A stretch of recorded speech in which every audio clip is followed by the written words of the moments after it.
Halo Gunarwan dan Gunarwati sekalian, ketemu lagi ya di channel saya Gunar Os dan ya eh saya mau update singkat ya tentang jendela transfer kita kali ini dan ya sepertinya suram ya. Hitungannya dari saya merekam ini sekitar 24 jam lagi lah ya. Sekitar 20 jam lagi lah dari saya ngerekam ini untuk jendela transfer akan ditutup gitu ya dan kita masih belum ada eh, kabar baik lah untuk dari segi transfer ya. Kabar baik ini tentu dari teman-teman maksudnya adalah kedatangan pemain baru gitu ya. Ya walaupun dari saya sebenarnya juga apa ya sudah dengan hasil kemarin Manchester City menurut saya sebenarnya dari segi penyerangan tampaknya kita sudah cukup, tapi tetap saya ngerasa memang kayak Kai Havertz ini perlu lah rotasi, perlu saingan gitu ya. Oke, untuk update-nya ya, kita akan mulai dari sebelum kita mulai update-nya, perkenalkan dulu teman-teman yang baru hadir di sini.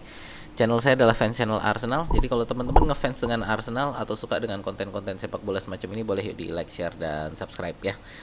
Oke, kita mulai dari berita ini dulu ya untuk Evan Ferguson. Jadi Evan Ferguson ini kayaknya akan ke West Ham. Jadi ini dari Fabrizio Romano kemarin. eh Pembicaraan untuk Evan Ferguson ini sudah tahap lanjut ya untuk West Ham. Jadi saya tadinya pikir Evan Ferguson ini salah satu target realistis Arsenal, tapi tampaknya kalau dari Fabrizio Romano ini kayaknya jauh ya. Bukan jauh lah bagi Arsenal, maksudnya kayaknya nggak benar-benar serius ngejar Evan Ferguson. Ya saya rasa memang dari profilnya dia eh agak kurang cocok ya dengan Arsenal, tapi ya tadinya saya pikir ya hanya untuk ngisi jumlah untuk ngerotasi Havertz saya rasa cukup tadinya, cuman kayaknya Arsenal nggak mau, jadi tidak ada menyaingi untuk West Ham gitu ya. Nah ini untuk Evan Ferguson. Lalu ini juga berita dari Romano ya. Ini untuk Matistel. Nih, Matistel ini eh kalau dari pemberitaan Romano ini ada saat ini yang bersaing untuk Matistel ini adalah Arsenal dan Manchester United. Arsenal sendiri saat ini masih berkomunikasi secara berkelangsungan ya dengan kubu Matistel dengan kubu Bayern Munchen. Tapi ini sepertinya ada apa ya, ada simpang siur untuk keinginan antara Matistel dan Bayern Munchen. Munchen inginnya menjual ya, ingin menjual secara penuh, menjual langsung. Ini tanggalnya saya lupa ganti lagi ini. Tanggalnya tanggal 3. Oke ya, nggak apa-apa. Jadi dari Munchennya ingin dijual penuh, penjualan penuh. Sedang dari Matistelnya ini pengennya hanya peminjaman gitu ya. Kenapa? Karena kayaknya dia masih ingin bermain di Munchen. Saya nggak tahu juga lah ini kenapa. Cuman intinya ada sedikit perbedaan keinginan antara kubu Matistel dan kubu Munchen. Ya, ini yang harus diselesaikan antara mereka dulu. Ini maunya gimana? Nah, kalau dijual kabarnya kisarannya sekitar 50 juta euro ya gitu. Nah, ini Arsenal sih menurut saya kalau secara keuangan kayaknya cukup gitu, dan kalau kita lihat di sebentar saya mau buka dulu di sebentar sebentar.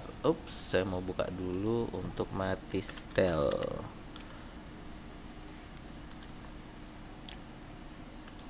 Oke, kita buka dulu di sini untuk Matistel ya. Ya kita lihat secara usia, secara bahwa dia bisa bermain di berbagai posisi, lalu juga dari kekuatan dia gitu ya. Saya rasa ini pemain yang cocok sekali untuk Arsenal gitu loh. Nah, ini ya makanya kita tunggulah ini perkembangannya gimana. Yang pasti dari Fabrizio Romano ini mengatakan bahwa kondisinya saat ini masih bukan negosiasi, komunikasi masih berlangsung, bahwa ini bisa sampai di jam-jam terakhir ya baru akan diputuskan kondisinya bagaimana. Yang pasti ini saat ini sepertinya Munchen dan Matistelnya ini perlu satu visi dulu maunya gimana ke depan gitu ya. Yang pasti Arsenal dan Manchester United ini dikabarkan masih berkomunikasi secara berkelanjutan dengan kubu Munchen dan Matistel ya itu. Terakhir saya ingin eh, untuk masalah Zinchenko ya. Sebentar. Zinchenko. Ya ini untuk Zinchenko ini saya agak ada satu kekhawatiran ya. Kenapa saya ada kekhawatiran?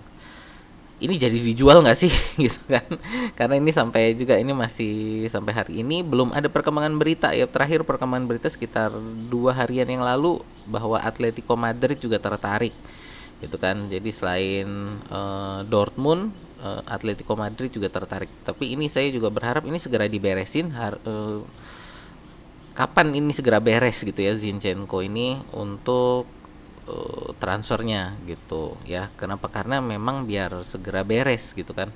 Walaupun kita di back kiri ini posisinya penuh gitu ya, dan ya cukup ramai jadi nggak perlu khawatir gitu kan. Tapi ya justru karena penuhnya ini saya berharap Zinchenko ini segera beres. Kalau untuk Tierney kan udah beres. Tierney ini dia akhir musim akan pindah ke Celtic ya, dengan sebagai free transfer. Nah, Zinchenko ini gimana nih? Mau ke Dortmund, ke Atletico Madrid, transfernya gimana? Jadi maksud saya juga biar Arsenal ini pemasukannya ada, mungkin bisa kita pakai untuk beli striker yang ya walaupun sebenarnya secara keuangan kita tidak perlu menjual pemain ya gitu. Tapi ya ini saya rasa perlu satu kejelasan untuk kondisinya Zinchenko ini mau gimana. Saya juga berharap ini segera dibereskan di jendela transfer ini. Ya, jadi saya juga tidak hanya berharap untuk jendela transfer kita ini pembelian ya, tapi juga penjualannya saya berharap ini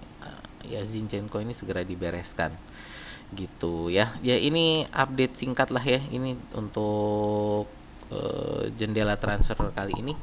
Jadi ya tidak banyak kabar baik, tapi ada satu harapan ya tadi untuk Matistel ya. Ini masih ada harapan lah untuk Matistel. Evan Ferguson sudah out. Ya, ini dari tadi masih banyak yang tanya untuk Osimhen.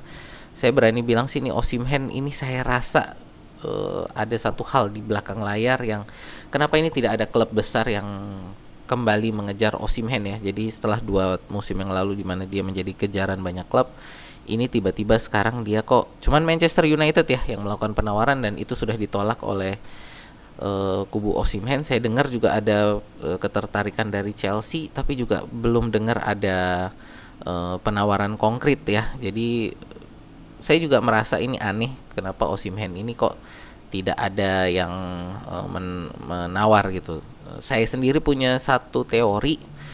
Ya, ini teori saya adalah bahwa Osimhen ini saat ini berkomitmen untuk Galatasaray. Jadi memang bahwa dia karena dia yang memilih Galatasaray ya. Jadi dia yang memilih Galatasaray, dia yang ingin datang ke Galatasaray sebagai pinjaman. Saya punya kecurigaan bahwa ini Osimhen yang ingin menyelesaikan musim ini bersama Galatasaray. Jadi makanya tidak ada klub yang mencoba, karena mereka rasa memang dari Osimhennya nggak mau untuk keluar dari Galatasaray di jendela transfer ini. Ini kecurigaan saya aja ya. Jadi ini saya nggak tahu benar atau enggak. Ini cuman feeling saya aja bahwa Osimhen ini ingin menyelesaikan musim ini bersama Galatasaray. Ya itu aja sih mungkin pendapat saya untuk, dan juga update berita ya untuk jendela transfer ini di hari Senin ya. Kita masih menunggu sekitar 20 jaman lagi untuk jendela transfer ditutup. Jadi ini mungkin akan ada kejutan di jam-jam akhir ya. Kita tunggu lah ya. Nanti kita lihat bagaimana keadaannya. Itu aja sih dari saya. Terima kasih. Sampai jumpa di video kita berikutnya ya.